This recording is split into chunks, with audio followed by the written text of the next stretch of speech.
In September of 2024, Letcher County Sheriff Mickey Steins walked into Judge Kevin Mullins' chambers and shot him 9 times. Let's get into it tonight with Elizabeth Jones.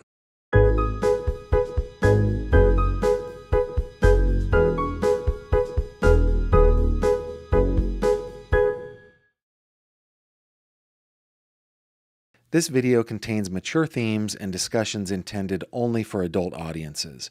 Viewer discretion is advised. Hello there, my friend. Welcome back to another true crime conversation with me. My name is Gavin Fish, but it's not just me today. It's my buddy Elizabeth Jones. Elizabeth, how's it Hey going? Fish, how you doing, buddy? I'm doing well. How are you?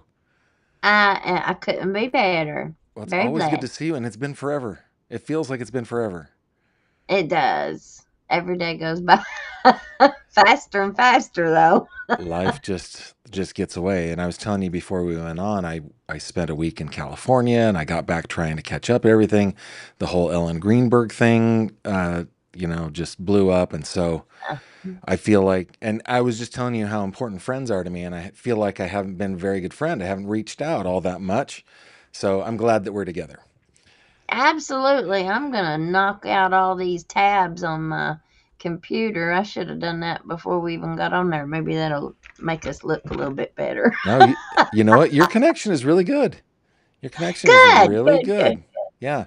Hey, so tonight we are circling back on my channel to the murder of Kevin Mullins, the Letcher County District Judge, who was shot to death by Mickey Steins, the sheriff there or the former sheriff at this point of Letcher County, in his own chambers ish. I mean, we learned a little bit more about that, but you've been covering this quite a lot in my absence. Over the last month, there has been a lot going on.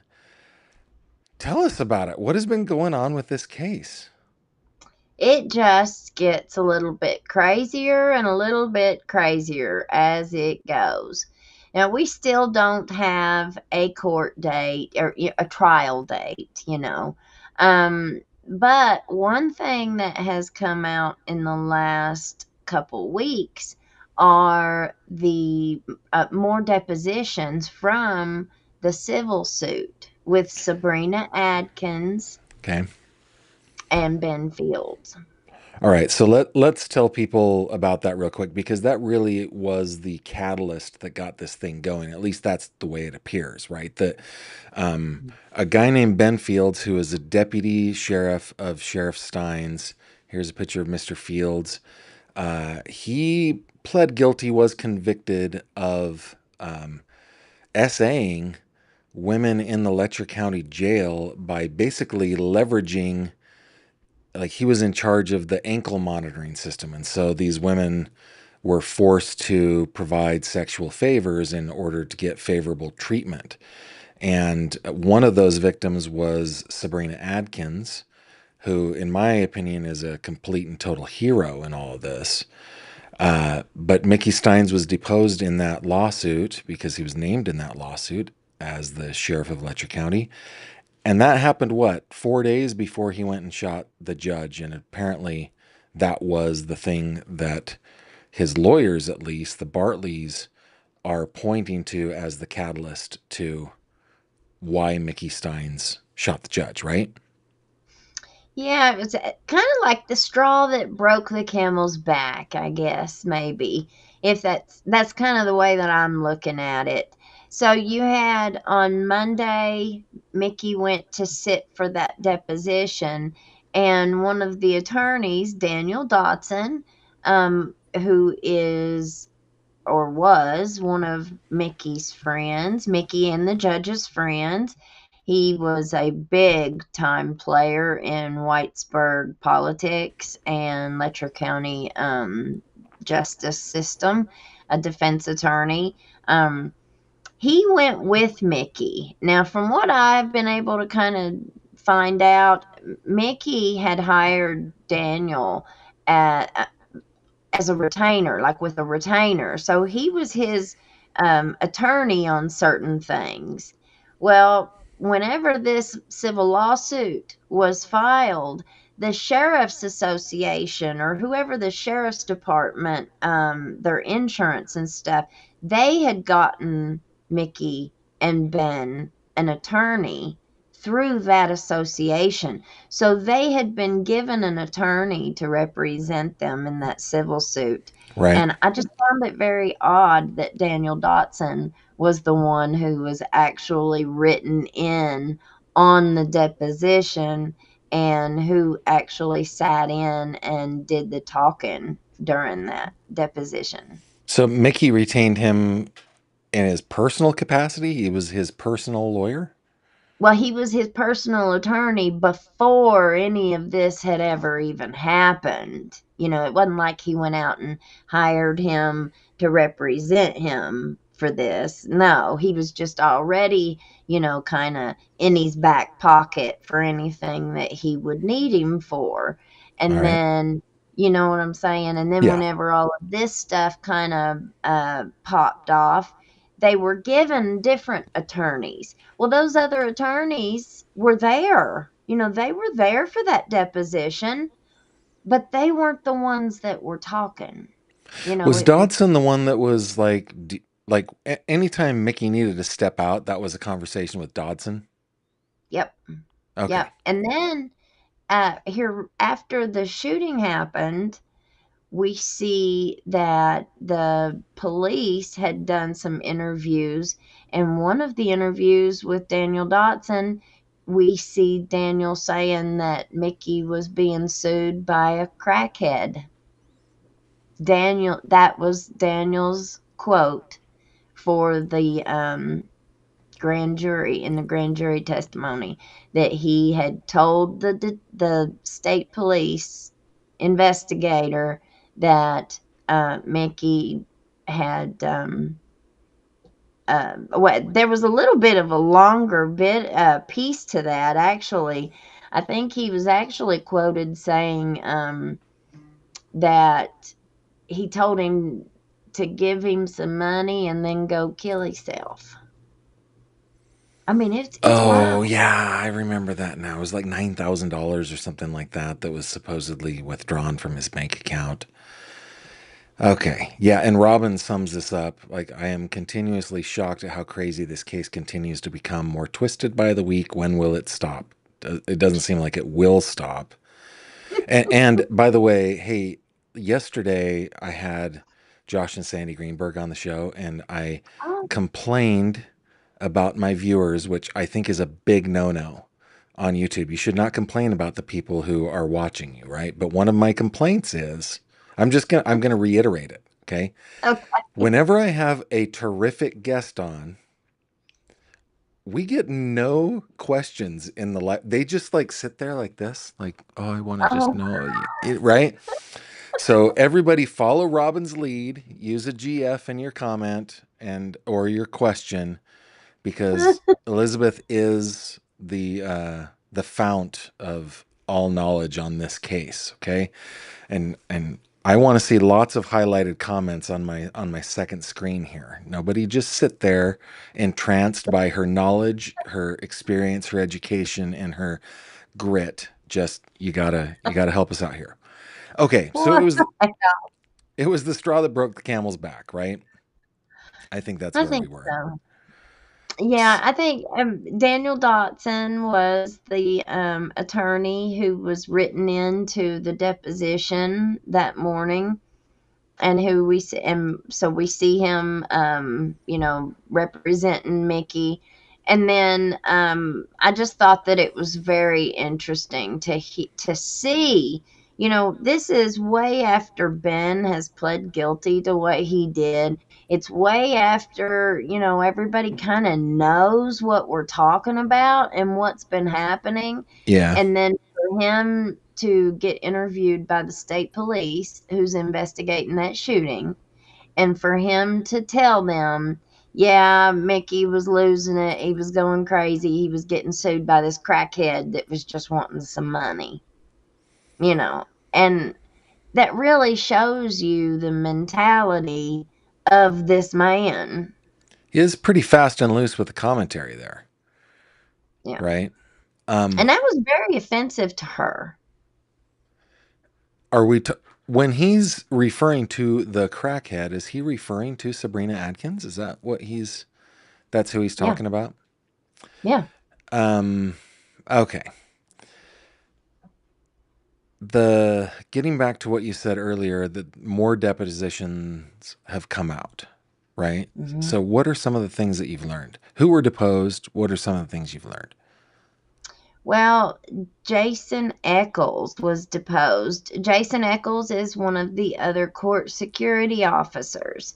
He's one of the ones that we see a lot in the group chat with Mickey and Yeah, Ben yeah. in Ben's discovery in That's like those. they're like it's like a Facebook chat, right? Mhm, Very Facebook. locker room kind of chat.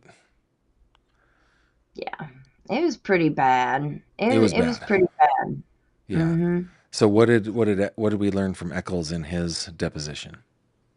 Well, they asked him about the memes and they asked him if he had ever heard any rumors, and he admits to it. He says, yes, I have heard the rumors, but I've not seen anything, of course. Um, they asked him about going to, because see, he went a lot with Ben, like out to people's homes and stuff. One of the things that I've highlighted a lot is that Ben did he was a court security officer. He did Right. not have the authority to go out to someone's home or go pull somebody over on the side of the road and arrest them and take them to jail. Now, I'm pretty sure the only authority he had to arrest anybody was in a courtroom. So like if the judge was to say, take them into custody, the bailiff would take them into custody and take them down to the jail, and that's what they would do. I don't think, I'm pretty positive here that the drug court ain't going to say, okay, I need them, they did bad, so we're going to put a sanction on them. And I want you to go out at midnight to their house and go, get them out of bed and bring them in and arrest them. If they were going to do that, they would send a sheriff's deputy or, a police Yeah. officer. Um okay, so let me just quibble for the sake of quibbling here, right? Okay. Um and for those of you watching, Elizabeth and I do this all the time. We like to jab a little bit, spar just a little bit.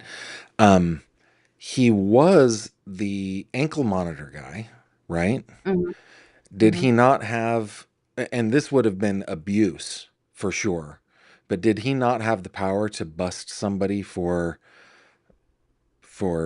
not for going outside of their radius, or for cutting off the ankle monitor or something like that? Would and I guess the question I'm asking is, would there be something that he could, a predicate that he like, and I know that he would have made it up, right? But could there have been a predicate that he could have used that was within his power to go out and do things like you're talking about? Well, that would come from the judge, though. See, if there was, say, somebody had went somewhere they weren't allowed to go, and it would have came up on the computer showing, hey, this person's went beyond their radius. Well, the way that I understood it was Patty was the one who had access to all of that data. Ben didn't know any of that. That was all Patty's job. And then Patty would either get a hold of Ben, or, she would call the person that was on it and try to get a hold of them and see what was going on. And then if there was an issue and somebody needed to be charged or whatever, then they would take that to the judge, and they'd have to tell the judge what happened, and then that would be up to the judge. Now, if the judge ordered and said, okay, I want them arrested, Mm-hmm. get a warrant. But see, that's like Ben went and had the judge file an escape warrant on them. Yeah, okay. Yeah, that's a good point. And Mm. why would any sheriff or bailiff go out in the middle of the night to people's houses? And one of the things that we should remind people of is there was a second um, plaintiff in the lawsuit. Her name was Jennifer Hill. She has sadly passed away. But one of the things that she alleged was that either her husband or her boyfriend was pulled over and threatened Mhm. uh, because of the things that she was alleging, right? So yeah, 5 times in one day. 5 times in one day. The day that he went to the sheriff's department to report it, he alleges that he was pulled over 5 times that day when after he left, and he has a ticket. One of them actually wrote him a ticket. So there's a receipt for at least one of those. Yep.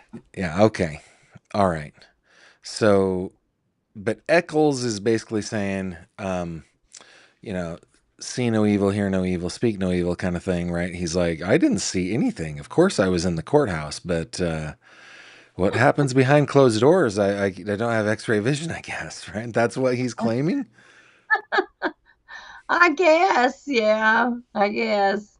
Yeah, and he's still a court bailiff. He's Judge Jimmy Kraft's bailiff. And is he employed by the sheriff's office for that? I think they are employed through the sheriff's department, but they're not a road deputy, so they work in the courthouse. Yeah. Okay. I'd wondered about that. Here in Pennsylvania, the power of the sheriff has been taken away by the legislature. All they really are bench warrant uh, Mhm. service guys and court security. That's they transport between prisons and courts and stuff like that. That's they're not really an investigative agency. They don't pull people over, for example. Mhm. Yeah. So okay. Uh, what else have we learned? Was Patty deposed? She was, and her deposition is much longer. It's the longest of all of them. And I've spoken to Sabrina, and she says that Patty's will drive you the craziest. So I'm I'm Take a deep looking breath. forward to Oh, you that. haven't Yeah, you haven't read it yet? not Patty's. I haven't. No. Oh goodness. Yeah. So Patty is a let's see, was she employed by the court or by the company, like the ankle monitor company? She owned it. Oh, so this is a private company, and yeah. So All all cash. Ben did was put on the ankle monitor or take it off. That's it, right? All cash business. Cash business. Mhm. All right. Were there any others? Any other I depositions? I think that's all of them. I All think that right. but we've got Lashauna's and Christine Boland's, the 2 women. All of these depositions were just done, like, in February of 2025. So those depositions weren't even done until after the judge was shot. And these are two employees of the sheriff's office, right? The 2 women are, and then, Jason Eccles is, and, who else did I say we had? Then Patty is the ankle monitor person. Yeah. Mhm. Okay, so a lot to go through. Whew. Have you gone Yeah. through the like Lashana's and what was the other one? Christine? Have you gone through hers? We read, Lashauna's, and I'm pretty sure we read Christine's. I got a bad case of brain fog, though, and I'd have to refresh my memory. Well, I'd there's have to so look much back going on. over it Yeah. to So much remember. going on. Okay. One of the things that you were excited to tell me, and I said, nay, nay, you may not tell me until we start going live, right? Was the latest news in the lawsuit, in the Sabrina Atkins lawsuit. As I understand it, all I know so far is that it has to do with Ned Pillersdorf, who has represented her in this case and is now running for what? The Congress? Is that what it is? Yeah. U.S. Yeah. Congress, right? Yeah. He's running against Hal Rogers for that congressional seat here How's in Kentucky. how's he doing? Is he going to win?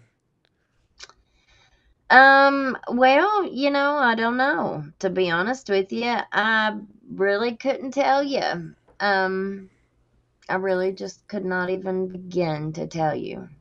I know what Okay. I think, but I don't know what the pulse of the people is yet. Okay. Not quite sure what the polls say. Okay, so what is the news about Mr. Pillersdorf? So, Mr. Pillersdorf got his pink slip. Sabrina handed him his pink slip. So he no Well, longer represents her in the lawsuit? mm-mm. Well, and just to kind of get clarify, um, Ned was never head lead counsel on that case. Bethany Baxter, I reckon, was lead counsel on her case. And Bethany Baxter was on it from the very beginning. Whenever Sabrina had been taken to the emergency room from the Letcher County Jail, she had gotten some female problems going on while she was in jail, and they wouldn't ever take her to the doctor. It ended up getting so bad that she finally confronted the jailer about it, and kind of had to bare her body to show him, she desperately needed to go, and he finally took her. And so she gets up to the hospital, and one of the nurses up there was just in such, allegedly, was in such disbelief to how bad Sabrina was, the kind of shape she was in. And so this nurse put a phone number in her hand, just wrote down Bethany Baxter and wrote the phone number, and put that little piece of paper in Sabrina's hand in the hospital, and told her she needed to call that lawyer. And so Good she for that did. nurse, man. Good for that Yeah, nurse. absolutely. Absolutely. And I reckon Bethany Baxter was a godsend and an angel, sent at a time that she was desperately needed. From what I understand, she was just extremely good to Sabrina. She was very compassionate. She drove all the way from Lexington, from what I understand, to wherever Sabrina was, and I think she was in jail at the time. And so this lawyer drove all the way there. Now we're talking about a civil rights attorney. Yeah. Sabrina didn't have any money. And my experience, and just about everybody else's experience around here, you know, if you don't have money, you're not getting a lawyer. You're Yeah. not going to be represented. I mean, it's just the way that it is.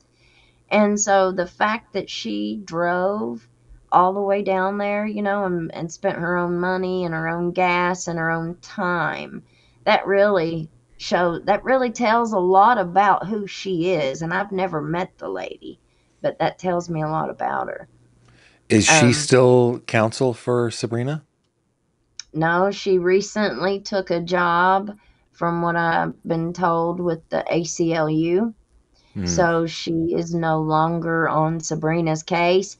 Um, Sabrina had tried several times to contact Ned and talk to him, and from what I was told, she was ignored.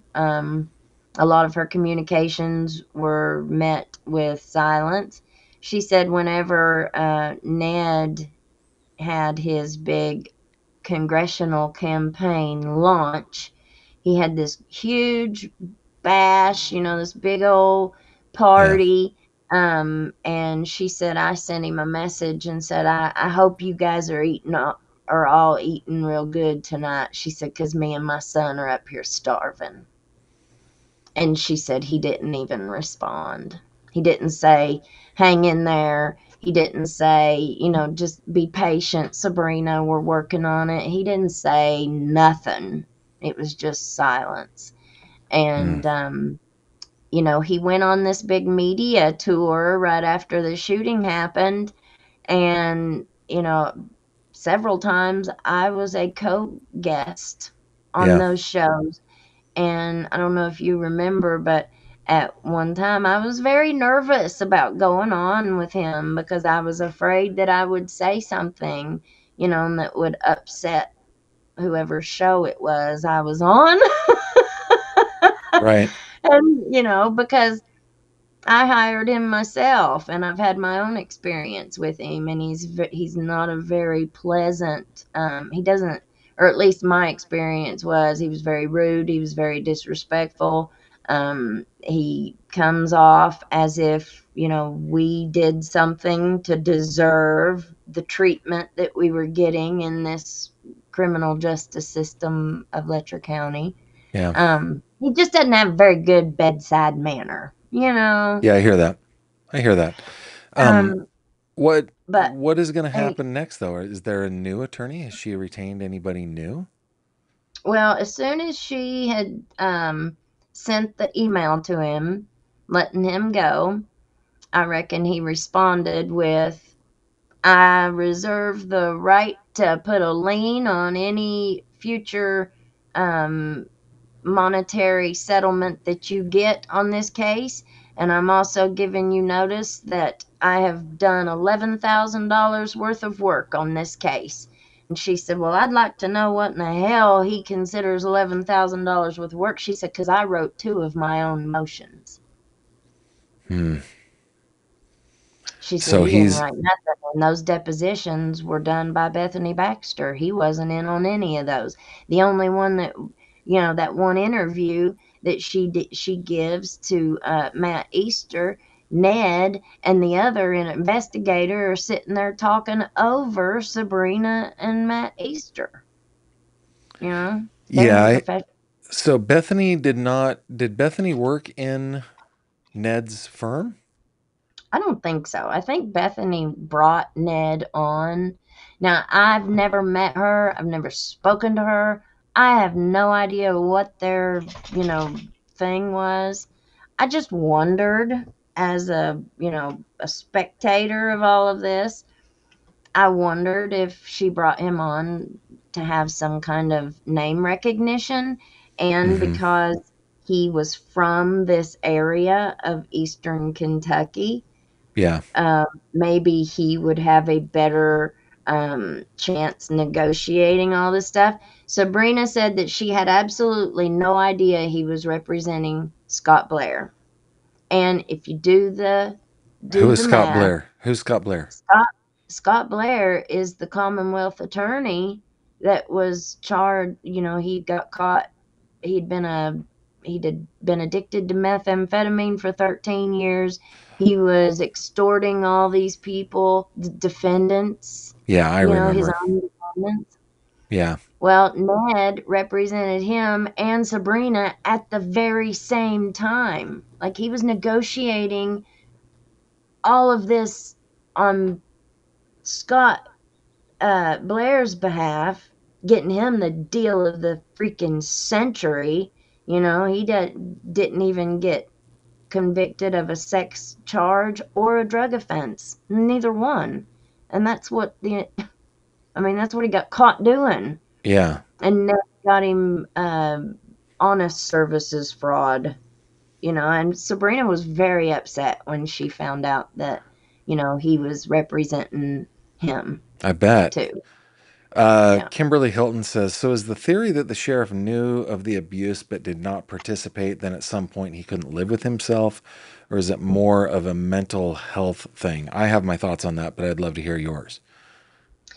Well, I think it was the threats. I think because Mickey served as Judge Mullins' bailiff for 10 years. So before he became sheriff, so he was up close and personal with Judge Mullins. Whether they were friends or not, it didn't matter. He had a bird's eye view of what the judge was doing and what he had been doing for so long. Yeah. So I think it's hard to for anybody to believe that he did not know. Do you think there was any participation by Mickey Steins in the stuff that was going on in the court? Yep. Yep. I think he What do was you base that on? well, because I've had one woman reach out to me, and uh, she said that she grew up next to Mickey. She grew up in a house very close to Mickey's house, so they grew up as kids together. She moved away as she became an adult, and she came back one day because her son had gotten a DUI. Her son lived here. So comes in to go to court with her son. She goes to court with him, and she said Mickey recognized her in the courtroom. And she said, as soon as I left, Mickey started sending me Facebook Messenger messages. Hey, oh my gosh, you look great. I ain't seen you in forever. It was so good to see you in court today. Da da da. You know how Facebook is. That's what Yeah. it's meant for. Yeah. And she said so she goes on back home, and that's when they started their flirtation. Mickey was married, Yeah. but they start this flirtation and talking back and forth a little bit. And she said then he ends up going to Tennessee for Rod Run that year. And she said all of a sudden he sends me a message while he was there, I guess maybe trying to hook up with her or something while he was there. And she said, the next thing I know, I'm getting an unsolicited um, Let me guess. Let me information. guess. Let me guess. Yeah, It's a phallic photo. Is that what it is? Why do yeah, dudes do that? I do not get it. yeah. I She do said he not. was like, "Oh, I've never done that before. I've Uh never huh. done this before." And Uh huh. that I was just like very disappointed. She said she was just very disappointed. I bet. I've never done this before. I don't get dudes who do that. I don't get. What are you doing? Okay. Whatever. Well, and Okay. there's been some new information too. Um, a- Apparently, which we've all suspected for a long time, that there's more videos out there. That there are Yeah. videos of the judge. That there's videos of these girls, and apparently there are. There are people that are starting to at least come forward to some of us local people that they have the videos. We're trying to get our hands on them. Some people are very afraid that if um, they want to give it to Homeland Security. They want to give it to the feds. They want to hold on to it and give it to the real investigators. Mm-hmm. And I don't think that that's gonna happen. I think that if you are waiting for that, you're gonna be holding on to it forever, because I Yeah. don't think it's gonna happen. If you have anything like that, and you want people to know about it, then you better be either putting it out yourself, giving it to me, giving it to somebody that that has a big enough platform that can get it out there. And we can I mean, anonymize it too. I mean, if one person has it, then yeah, 300 people have it, right? yeah. So we can anonymize it, and like I've got a PO box. It's PO Box 104 Franklin, PA 16323. You just put it on a thumb drive, drop it to me. As Mhm. a journalist, I never give up my sources, and if you don't put any return address or anything like that on it, I won't know who my source is anyway, and I'll get it over Mhm. to Elizabeth, and we can get it to the right people. But Yeah, I mean, We've got I've been asking you that for months, right? Have you received anything? And other than mm, the preacher man one, which again, oh my goodness. Um, well, why are did I dudes tell you so about dumb? Lexi Bentley's? What was it? So there's one of the girls, Lexi Bentley. Now she passed away. She died in. They say she died at the psych ward. Lexi was one of the girls who ended up in sex work as an adult. Her story is one that hasn't really been told very well. I've tried to tell some of it. I know Taya has been very, very vocal trying to tell Lexi's story too. Um, but so she was a victim of sexual abuse from the time she was an infant. And Oh, and that's what she has always told. Lexi has told several people over the years, that this is just, this has been happening to her since she was an infant. And it oh, was familial, okay? Her yeah. family, men in her family, it just awful, horrendous That abuse is that heartbreaking. you just can't even That's imagine just the heartbreaking, man. things that she went through. But you can understand as, as she got older, the only thing that she knew to do was sex work. Right. She was used, she was abused, she was looked down upon. Well, she got clean, or at least as clean, she was attempting to get clean there at the end before she died. And she was trying to get back to Letcher County to see her kids, from what I've been told. And so she allegedly called the jail and talked to Angie Fields, who was Ben's wife. Okay. And she asked Angie if she got herself arrested, if they would come and get her from like Pike County and bring her back to Letcher County so she wouldn't miss her visit with her kids. Oh my goodness. And so allegedly that's what she did. She got herself arrested and came back. So she ends up back in Letcher County, ready to see her kids. They said that she had, for the first time in a long time, she had some hope. She was in a really good place emotionally. And we're talking about a girl who was just jacked. I Hmm. mean, her mental and her addiction and stuff. It had She taken its toll. Yeah, yeah, yeah, really Yeah. bad. And, Wow. but so they end up in a big fight. I don't know if you've heard, like, Taya tell the story, but there was one of their friends was murdered, and so Letcher County jailers and guards decide they're going to put Lexi, Taya, and another girl in the same cell with the girl who murdered their friend. So there's a big fight, and all three of them jump the girl that murdered their friend.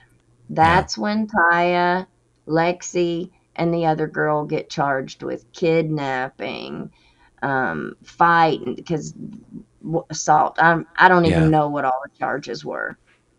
Well, it wasn't long after that, unless I have it wrong, unless I have the timing wrong. But I think, if I followed what Taya had said, um, it wasn't long after that that she ended up at the psych ward. And I think that it was because, maybe she had finally gotten herself in such a good place. She had done all of this maneuvering to try and get back to see her kids. And then this fight happens. And the next thing you know, she's going to end up going back to prison. You know what I mean? Like, and I can see her being so desperate that, and just, I'm done. This life is, because she took her own life. She checked out. Yeah. Yeah, she took her own life. Or at least that's what they're saying. And she was in a hazard psych ward in a place where on suicide watch. Like, how the heck does she get to take her own life? Yeah, if she was on watch, she would have been Yeah. in a turtle suit or not. It could have been like I know a lot of those inmates just hate them, so they just are naked all the time. Mm. Um, but wow. Okay, the talk about abuse, putting four women in a they're setting up a fight at that point. The guards are Well, setting it up. yeah, absolutely. Well, now Lexi, so the part of the video, I said all of that to say this. Lexi allegedly was sleeping with the judge or doing sexual favors with him, Okay. among many others. Okay, many others. And but the judge thing had allegedly been happening for a long time. Okay. Lexi ran into one of her friends, a mutual friend, and one day, and she had a video, and she was like, "Hey, what you doing?" She's like, "Well, I'm on my way down to blackmail Kevin." And she was like, She was "What?" full on just saying it out loud. Okay. Yeah. Oh, yeah, oh, yeah. And she was like, "What? What are you talking about?" Or maybe she was like, "I'm going down to see Kevin. I'm getting some money out of his ass," Yeah. and she showed her the video. She said, and I talked to the girl. She said, "I saw it with my own eyes. It was the funniest thing I've ever seen in my life." Oh She said no. she said whenever the video starts, you can tell that Lexi's, like maybe pretending like she was text messaging or I something. don't even want to hear this, but I have to hear it. Okay, keep going. She I don't said you want can this. I see. just want to go on record as saying I don't want this, It's but I funny have to though. have it. She says you can see the judge walk behind her, like walk past her Yeah. behind her, so you can tell that it is Kevin. And she said then she takes the phone and she turns it and she sets it down on the desk in front of her, like she's just putting her phone down. Hmm. And the camera is facing up at her face. And she said she bends over, the desk, and he comes up and you don't see him no more. The only time you saw him was when he walked behind her when she was setting the phone up. And then she sets the phone down and she bends over the desk and he comes by, and they start and all you can see is her face because Mm. she's up above the camera. And she said, you start hearing him say, "Oh, you're a dirty little whore, ain't you? You a dirty Oh little slut." wow. He starts all this nasty talk. And she said, he starts saying, "Oh, you love daddy, don't you?" And he just, all this funny. She's like, Oh it my is the goodness. funniest thing that you ever saw and heard, I guess. And she said, then he starts smacking her on the butt. And she said, you can see, and the whole time you can hear all this stuff. She said, the look on Lexi's face is priceless. She said, and Okay. she just looks at the camera and winks at the So she camera. had so at least that video exists, right? Wow. Goodness. Yeah, and she said that when Lexi said she was going to get money from him, she was really upset because she said, I've got all this child support, I've got to pay so much on my child support. I got so much on my fines.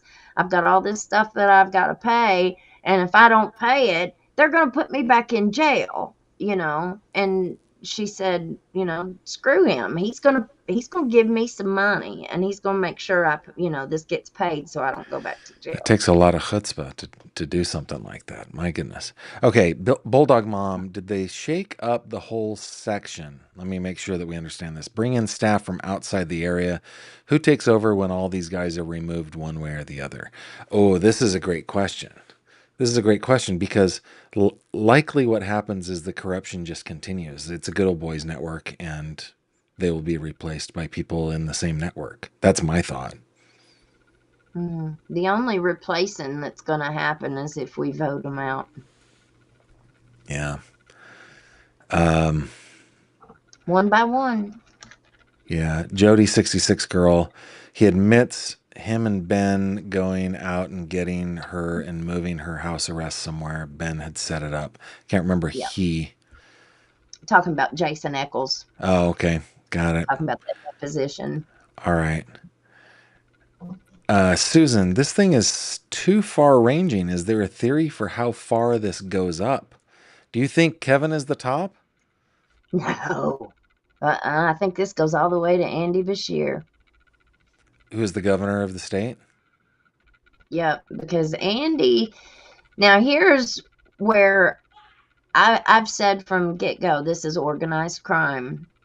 So you have a nonprofit that was started by Hal Rogers, Andy Bashir's daddy, and Matt Bevin, who was the governor in between Andy's daddy and Andy. You had Matt Bevin in there. They created SOAR, Shaping Our Appalachian Region, SOAR. It's always some stupid acronym. I don't know why Yep. politicians do that sort of stuff, but okay. Well, they have fancied themselves as a matchmaking service, all about partnering, making partnerships, and bringing innovation into Appalachia. No, basically, they saw how much money was in the federal monies in Yeah, all of these that was available for the substance abuse, the opioid crisis, and they yeah, thought, we're going to teach everybody how to get that money. And that's what they've done. They came in one day. There was a big article that was put out where Andy is handing SOAR a $40 million check. Like, why do you need $40 million just to bring businesses together? Like, yeah, where's all that money going? It's going to the salaries of those top people, the yeah, top 5 or 10 or whoever. We have pulled IRS records, we've pulled contracts, we've pulled grants, we've pulled, you name it, they're all connected together. They went from the coal industry to the treatment and rehab, and now it's going into tourism and real estate. no, yeah. That kind of stuff kills me. And I stay apolitical on the channel. Mhm. Just so everybody knows, I just hate politics. I don't like Me any too. party, and I Me love neither. all people. Okay, so don't Yeah. come at me. And this would have Yep. happened no matter which. This does happen. It doesn't matter which political party is in power. It happens No. all the time. But when the last president of the United States left office, the just the the millions and millions of dollars that went to people that had created nonprofits just in the last weeks of his presidency that were then awarded $90 million, 15 million. It was like there were billions of dollars. And yeah, so this kind of stuff happens all the time. And to me, it is very cartel like. It's they Hmm. work together. So okay, so that's your opinion. You think it goes at least up to the governor? And we're not political on my show either at all. We don't discuss party politics at all. Yeah, I don't. I I've said it before. I follow Dolly Parton. In Dolly Parton, I trust. There you go. I love Dolly. She's like both Too. Democrats and Republicans listen to music. So that's Yeah. that's kind of how I feel on this. Okay, Yeah. Gavin and Elizabeth Jones, how are things running in Letcher County now that things continue to be exposed? I can't imagine the sex ring still going with so much exposure. Ah, I see the pun there. The exposure. But yeah, what do you think is going on behind the scenes there? You think it's stopped altogether? You think they've found new ways to hide it? What do you think is going on? I don't think they're scared in the least. We had a girl. send me a message. It's been about 6 months ago now, so it's been a little bit, but still, it had been after the shooting. It was after the shooting. It was after all this had already broke. But she messaged me and she said that she had a former police officer here in Jenkins who had reached out to her and asked her if she would be interested in going to Tennessee with him, Daniel Dodson, and the chief of police of Whitesburg, who That is the becomes current federal. If they're crossing chief of straight police. lines, that could be federal. Yeah. Oh, this is federal. It's every bit federal. It's all federal. Yeah, yeah, yeah. So, But okay. he ain't got Wow. nobody that's gonna do anything. They said that if she would go, they would pay her her car payment for her that month. And she refused to go. And she said that she was just shocked that they didn't have any shame, you Yeah. know. After all of this had been coming out, everybody was already hearing about it. Kevin was dead, and they were still trying to coax girls, you know. Yeah. And, Crazy. Susan says, please don't think all attorneys are like this. A lot of attorneys have wonderful and open hearts. Of course. Of course they do. oh yeah, I agree with I'm sure. that too. Um, some of my best friends, some of my closest friends are attorneys. Also, some of the people in the world that I dislike the most are attorneys. My bestie is a lawyer. I have, since my show started, I had never met her before my show, but since my show has started, my best friend is a lawyer That's now, and awesome. she practices in Whitesburg. Awesome. Matthew says, since Ben Fields isn't in jail anymore, can we look him up to see him on the registry? Indeed, you can. In fact, this photo is the photo you will find on the registry. That's where I got that. RJG says Ned is with the public defender's office. I don't think that's true. Mm-mm. I think No. that I think sometimes he probably is appointed by the court Mm. as a Oh, private attorney, but he's not with the public defender's office. I don't think and I don't have the same feelings against Ned that you do. I don't have the same experience with Ned, right? I've only talked to him a couple times. I don't really know him. Um, I don't think that he would soil his feet by walking into the public defender's office. I don't think he would do that. mm-mm. That's just me. Let's see. We've got a couple more here, I think. Robin says, your face says you're feeling ish about Elizabeth's story. Yeah, I was uncomfortable with the story, for sure. For sure. But that's like, there was a movie years ago called Shallow Hal. Do you remember Shallow Hal? It was Yeah, with Jack Black. that's where I got Shallow Hal the Money Pal. Yeah, okay. Hey. Um, there's this scene in Shallow Hal where I think it's Jason Alexander is telling him that he's got a tail, like he's got a little nub of a tail. And he's like, really, you want to see it? And he's like, no, I have to see it. Yeah, That's where I got that. I don't want this. No, I don't want this at all. But I have to have it. yeah, yeah, yeah. uh, Matthew makes one wonder if this is happening in all of our towns. I think it's happening in a lot of places. Mhm. Elizabeth, I've got a friend named Kenny. I've got two friends named Kenny. They're grown men. They call themselves Kenny, but it's cool. I love them both. Um, the Kenny I'm thinking of is he's a quadruple board certified forensic pathologist, former medical examiner. So he knows the deal when it comes to forensics, right? He's Mhm. certainly one of the smartest people I've ever met. I think he did his undergrad in electrical engineering and then went into medicine. It was like he's one of those guys, right? But he has told me multiple times it's actually very difficult to solve a murder. Very difficult to solve a murder.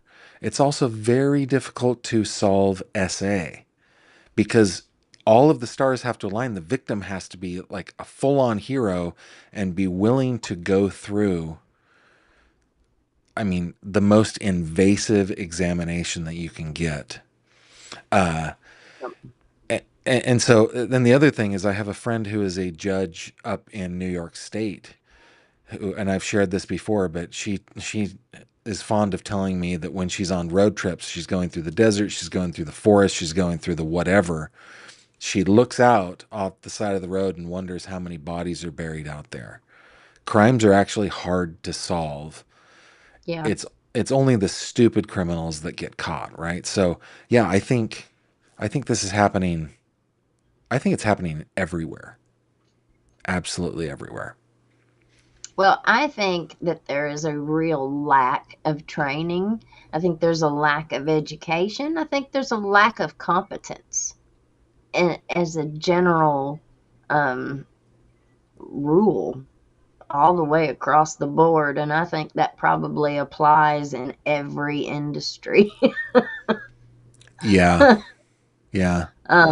I think we have a really bad problem with hiring. a- And, within law enforcement too, we have really poor policies to where somebody can really do horrible things. And as long as they resign, and you don't have a mayor or somebody that's willing to file every complaint that they possibly can, Yeah. and make sure that they are decertified to where they can't work again, they just move on down to the next Happens department. all the time. Happens all Hmm. the time. And the other thing that is happening under our noses that most of us don't realize, in fact, I was blissfully ignorant of until I started on the crime beat for EYT out here in Western PA, is the amount of abuse that is happening in the homes of our neighbors and friends. Oh yeah. It, it's just, I mean, I saw a complaint a couple of weeks ago where I was so proud. I was so proud of this little, like, 9-year old girl. And I was so proud of her mom when her mom suspected that there was something going on with the stepfather and her daughter. She set up a camera and got it and went right to the police. And I was so proud of it, but I was just sitting there going, that little 9-year old girl, probably for like 2 or 3 years, was the victim of that man. And Hmm. Madeline Soto, Hmm. 5 years. So, yeah, it's Yeah, happening. It's happening it everywhere. is. It is, and it's happening to all ages. Hmm. Yeah. Why do we think Lexi uh, took her own life rather than being murdered? Um, well, that's what I said there a little bit ago. I think I can put myself back in that very active mental illness state of mind. I think mental illness and addiction run hand in hand. I don't think that you have one without the other, both ways. Um, but I think that, I met Lexi one time. It was at Neon Days. It was at one of our little festivals that we had. And I was in church on fire for the Lord big time back then. And um, I saw her in town, and you could tell she had had a rough night. It was early morning. It was like maybe 9 o'clock in the morning, and we were getting ready to have our parade on Saturday morning. And so everybody was kind of setting up, and people were starting to gather, on the side of the street there, getting ready for the parade to come down. And she was standing there, and, her hair was all messed, and you could tell her mascara and stuff was running from the night before. And she had been up all night. She had been out all night partying, and had found her way to the parade that next morning. And she just, every single person that walked past her was just like, snarling their nose at her, like, "What are you doing here? Like, you Mm-hmm. don't even belong here. You're not welcome here." And that was the look that everyone was giving her. Yeah. And I didn't know who she was. I didn't know her from Adam. I was kind of new to the town, to that little town, at the time, and I just hugged on her, and I loved on her as much as I possibly could, and I didn't care. I could fit. I was very aware of the looks we were getting. Yeah. I was very aware of it. She was not. But I'm sure she was, but she wasn't paying it no mind. Like, you could tell she was used to it. Yeah. It was something she was just used to.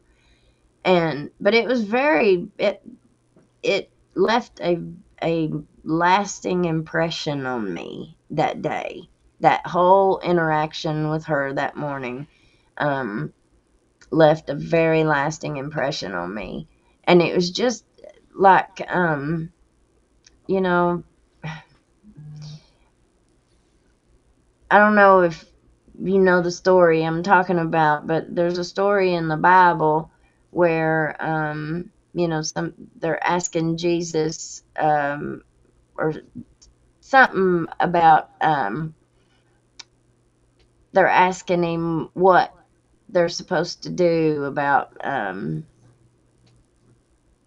girls like her, or something. Like, I forget exactly what it was that it was said, but it reminded me of her. That situation that morning reminded me of that The, story in the was that the Bible. cast the first stone story, Yeah, right? They were going to stone the yeah, woman found in adultery. Yeah. yeah, yeah, yeah, yeah, yeah, yeah, yeah. But it just reminded me of her. And there's another one too, where he's writing in the sand with his finger, Yeah. Same and I story. think, Yeah. is that it? Yep. Okay, okay, that's the one I'm thinking of. And it just reminded me of that. And, there she was, so broken and lost. Like, you could see it in her face, just in her eyes. Maybe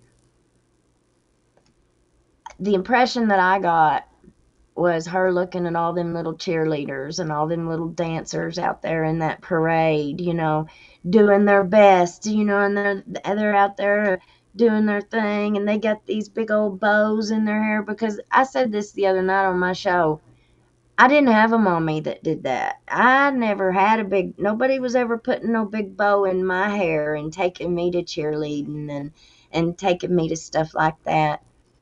And I grieved that. And I think that's one reason why I'm such a big ball mom Mm-hmm. myself now, Yeah. because I never was able to have that as a kid.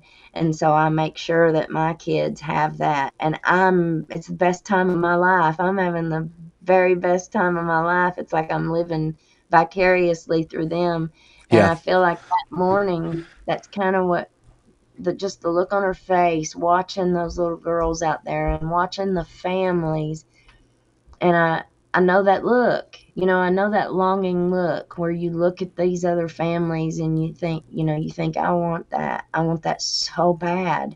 Yeah. But it's devastating at the same time. It'll send you away so heartbroken and, lonely. And, those thoughts of hurt, of just not having to live through the pain anymore. Anymore. Yeah. It hurts too bad. I've been there. I've Yeah. been there. Most of my life hurt too bad.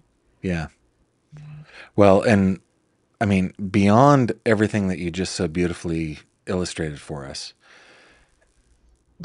because because of her, uh, and I don't want to say because of her decisions, because when you have bad options, you don't make good choices. You can only make bad choices, right? So, but because of let's say the steps that she took in her life, nobody's going to be able to prove otherwise. Like Oh, there yeah. will always be doubt, right? Mhm. Even if she did not take her own life, there will always be doubt. In fact, I got called out on my channel today from something that I said on Josh Ritter's channel yesterday. He's Courtroom Confidential about Ellen Greenberg. So, like, in my mind, there's no way that Ellen Greenberg could have done that to herself. However, if she had a long track record of depressive behavior, of attempts on her own life, then I would have to take that into consideration and say, yeah, could she have? Right. And maybe the conversation would be very different. Somebody called me out for that, but I stand by it. Yeah. By the way, something that you just said is so funny. When I was, and I will just reiterate for everybody, like there are no complaints. There are no legitimate complaints that I have on my parents, my brothers and sisters, my grandparents, the way we were raised. It was an ideal childhood. But I'm about to nitpick, okay? My parents would not let me have a license to drive unless I had my Eagle Scout, and I hated Scouts. Like my older brothers were both Eagle Scouts. They wanted me to be an Eagle Scout, and I just hated Scouts. And I graduated when I was 17. So I had to wait till after graduation to get my license and get a car, right? There was a there were a couple people in my high school that had sweet rides. Like there were people that had nice rides, and this is like the early 90s, the late 80s, early 90s, like mini trucks and like cool things. But there were a couple, they were both girls that legitimately had sweet rides. Like one of them was Oh, a 65 Mustang and the other one was a 91 Mustang, right? It was they were the coolest girls drivers in school, right? So when our oldest daughter got her license, first of all, I had no prerequisites. We like get your license, right? But when it was time to get an extra car, I was driving a sweet ride at the time. I was driving a beautiful car at the time that any high schooler, if any high schooler pulled into school in that car, they would be those two girls from the 90s that were driving the Mustangs, right? So instead of buying her like I don't know Corolla or some like cheapo horrible car, I bought myself a new car and had her drive my car to school. She was the coolest, man.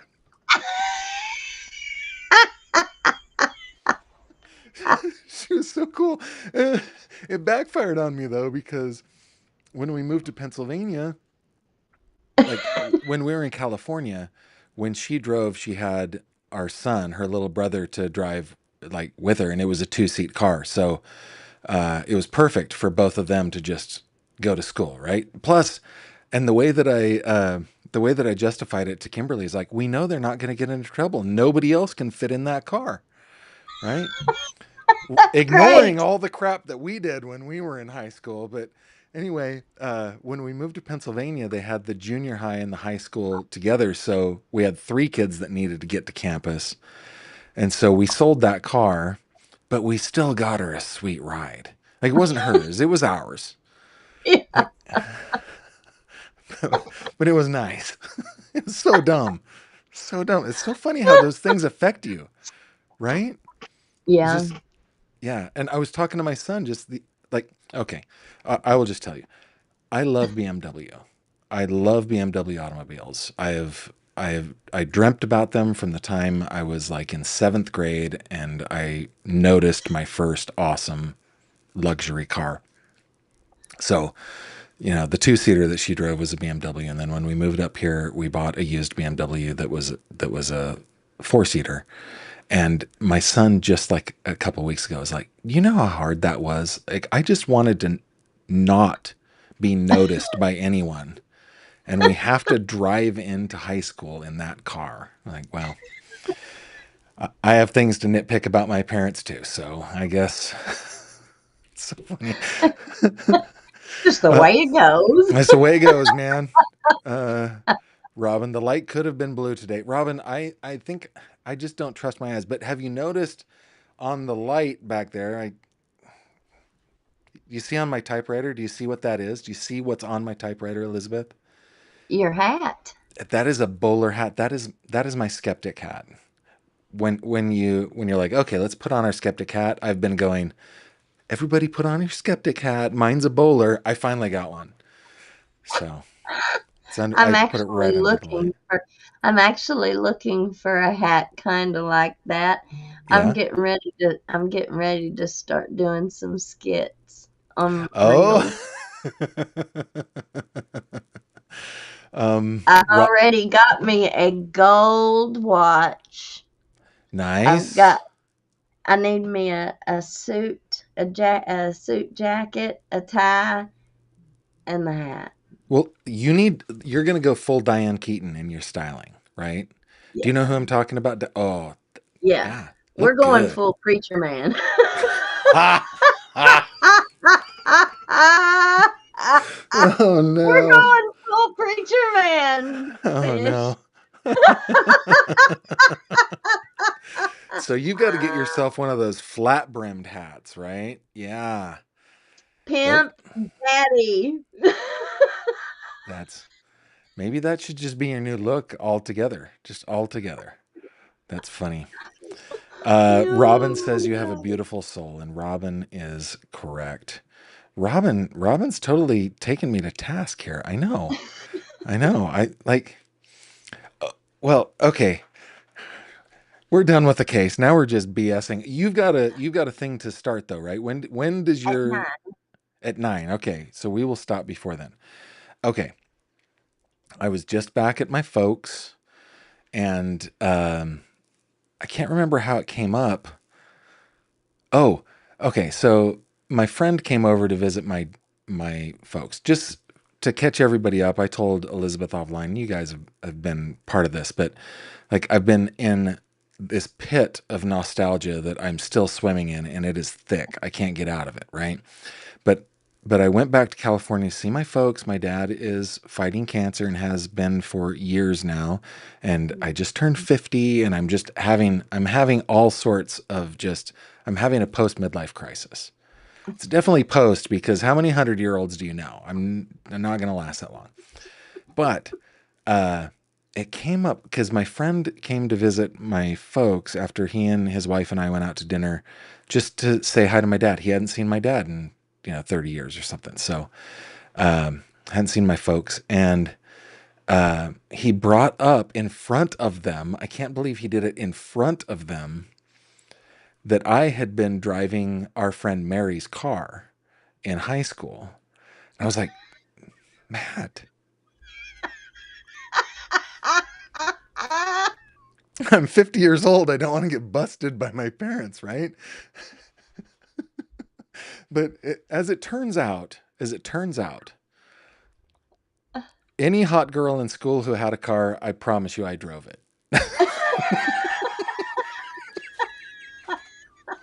except one. Except one. There was one that, oh man, she was like, no, my dad will kill me, and when I'm gone, he will kill you. No, I'm not putting anybody behind the wheel of my parents' car. She was wise beyond her years. It's pretty Smart funny. girl. Ah, it's so funny. Smart girl. Well, my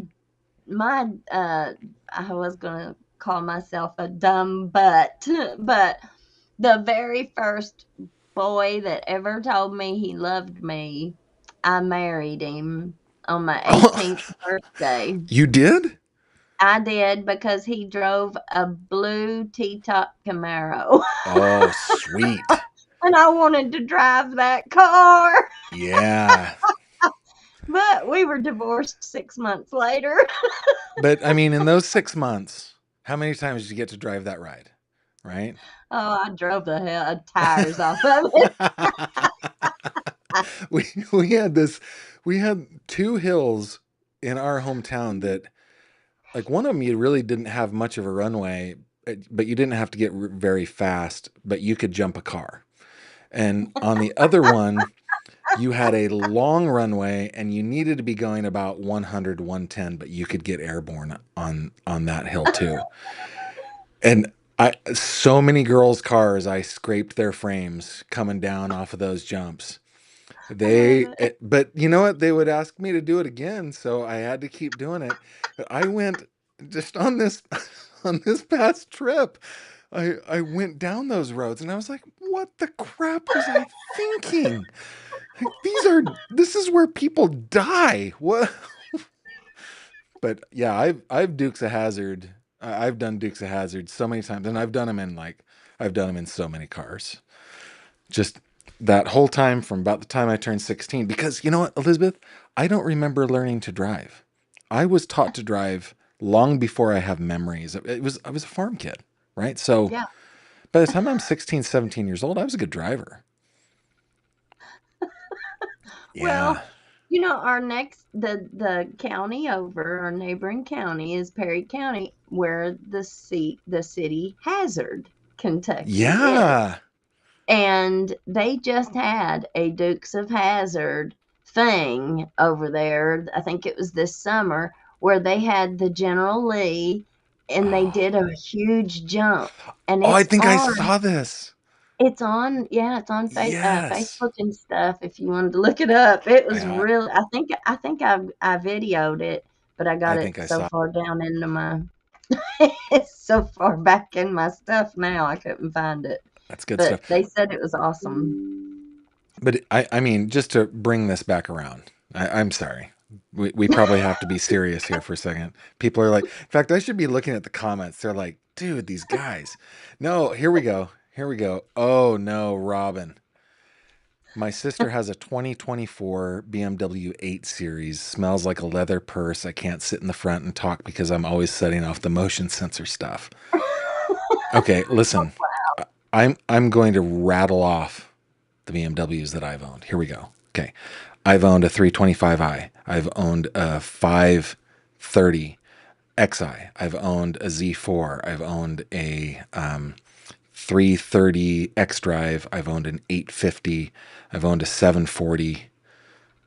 I think that's it. That's seven cars. And the 850, it was a 91, and I wish I had it to this day. That was a best car. That's funny. Profisler. I'm sorry. My first car was a 71 Kingswood wagon. It was a Woody. While large, it was Oh. not meant to hold the 14 friends I packed into it. Got a flat, and my dad had to drive home 14 high school students. Not all that happy. That's awesome. That's awesome. That is. I love that. I love that kids are stupid. It sucks when you're the parent,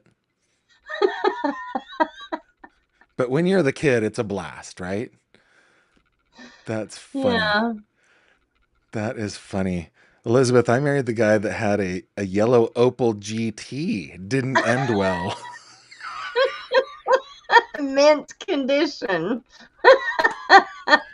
I liked those little Opels. I liked those were like fiberglass bodies, I think, too. They were cool. They were I had cool. I had a Toyota Corolla SR5 Sport Coupe, and it Ooh. had the frog headlights, the Ooh. frog, Fancy. Yes. and it was a unibody, and my emergency brake didn't work, and I went out and started it one morning for the school to get it warmed up, and I forgot something in the house, and I ran back in there and got it, and I came back, and my car was gone, and I was like, and then I heard boom, Oh, it bang, has just boom, rolled away. and I ran to the front door and it had rolled kind of like sideways and it flipped over where it was a Oh, unibody. it was It was done. gone. It Yeah. was done. That is a tragic story. It's not as tragic as some of the other stories we've talked about so far today, but that one does bring a tear. To lose your car in high school. Oh man. But you know what? Count your blessings. You had a car, which Yes. my parents in their just meanness, their despotic control over their son who refused to go to scouts. That's funny. That might be the only thing I've ever rebelled against. That's my only rebellion. So That I you was never did get your Eagle Scout or you no, did? I hated scouts. Okay. I hated Well, it. Now, what I did like, scouts was held at the church, And so, after scouts, the girls were doing their thing. And so after scouts, we got to go like hang out with the girls. And that was my thing. Like, why do I want to hang out with a bunch of dudes when like 50 feet away from us in another room are all the girls that I like? Why are we doing this? Gotcha. Gotcha. Gotcha. It's funny. Gotcha. Oh, okay. One more car thing. Our longest running car has been a 2014 Kia Sportage with 215,000 miles on it. Once a car is paid off, I'm driving that thing until I can't anymore get my money was worth. I'm the same way. I currently drive a 2004 Toyota Sequoia with like 256,000 miles on it, and I'm taking that thing to a million miles. I'm never There getting you rid of go. it. Amazing. Uh, yeah, Robin Toyotas is. are awesome. Yeah, they're the best. It's a bulletproof. Sounds like based on your driving stories that your parents were indeed correct. Yes, yeah, they were correct. But well, the other part of it, I hope they're not watching. The other part of it that I did not confess to on this trip was I actually owned a motorcycle at the time. I did not have a license, but I owned a motorcycle and it was in a friend's garage. I would pretend I was riding my bike to school. I'd leave the house on my little bicycle and I'd go over to my buddy's house, hop on the motorcycle and drive it to school. I That's figured, pretty cool. I figured that, if I didn't break the speed limit or, roll through stop signs and stuff, I was safe to do that. It was a 3 mile ride. It was fine. Lived in Northern California. It's always beautiful, right? So yeah, all I would have right. done it I too. was I was a little criminal, is what I was. Hopefully the statutes of limitations are run out, and hopefully like the 70 and 80-year-old fathers of all the girls whose cars I drove are not on true crime YouTube. Gotcha. Hey, Gotcha. what are you Gotcha. talking about tonight on your channel here in 4 minutes? We are going to talk more. So last night I was only able to do like a little 20-minute thing about Ned getting fired and stuff. So tonight, and we weren't able to do any questions or anything. So tonight we're just going to do like a review and discussion and kind of just go over it all. Awesome. So, Hillbilly Crime, guys, if you are not subscribed, I encourage you to do that. In fact, I think this is the first time I've said the name of your channel. Dang it. Hillbilly Crime, Hillbilly Crime, Hillbilly Crime, Hillbilly Crime. Follow her on Facebook, follow her on YouTube. And when this live stream ends, it'll take you over to Elizabeth's channel where she will get started. Thanks for stopping by. Yes, It's thanks for having me. always nice to have you. I will let you go. All You right, have a great man. live stream. Thank All you. right. I'll see See you ya. later. Bye. Bye. Guys, I love Elizabeth Jones. She is awesome. While we are reminiscing, because this is medicine for me, by the way. I don't need that anymore. This is medicine for me. A couple of other comments about cars here. Um, Gavin, what about the Gremlins back in the day? Oh, yeah, all the AMC stuff. The Pacer, the Eagle. Yeah, they were, yeah, those were, that was a car that I did not want to drive ever. But yeah. Cakes Boo, OMG, these things we're finding about naughty Gavin. Yeah, I was. I was pretty naughty. I was, I was a criminal. Yes. Oh, Kimberly, I married a 1985 Mustang GT 5-speed. Took 22 years to undo that mistake. That 85 Fox body was an amazing car. It was an amazing car. The GT that usually, well, they came with the T-top too. You could do that. I loved those cars. Little 289 in it.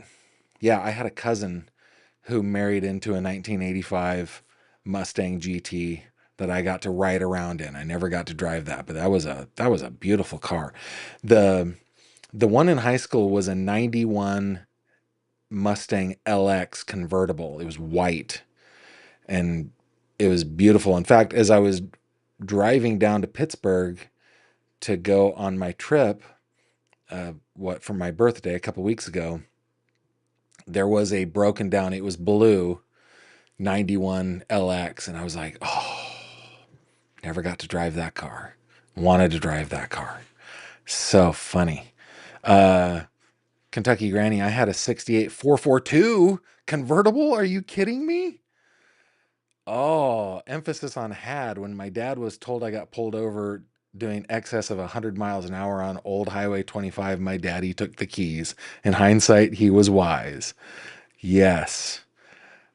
Kim says we have a 2010 Kia Forte, 300,000 miles, runs like a dream. Awesome.